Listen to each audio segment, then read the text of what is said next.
નવા વર્ષના પ્રથમ દિવસે તુલસીમાં આ વસ્તુ બાંધજો, તિજોરીઓ પૈસાથી છલકાશે।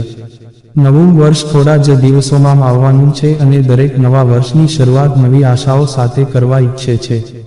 નવા વર્ષે જો માતા તુલસીની ઉપાસના કરવામાં આવે તો તે ખૂબ જ શુભ માનવામાં આવે છે। સનાતન ધર્મમાં તુલસીનો છોડ ખૂબ મહત્વપૂર્ણ હોય છે। તુલસી માતાને માતા લક્ષ્મીનું જ રૂપ માનવામાં આવે છે। કહેવાય છે કે જે ઘરમાં તુલસીની પૂજા કરવામાં આવે છે તે ઘરમાં માતા લક્ષ્મીનો વાસ થાય છે। તુલસીનો છોડ ઘરમાં સુખ, સમૃદ્ધિ અને ખુશહાલી લાવે છે અને નવા વર્ષે તુલસીનો છોડ લગાવવાથી ઘરમાં પ્રગતિ પણ આવે છે। નવા વર્ષના પહેલા દિવસે તુલસીમાં એવી કઈ વસ્તુ બાંધવી જોઈએ જેનાથી સમગ્ર વર્ષ ઘરમાં ધન સંપત્તિ વધશે।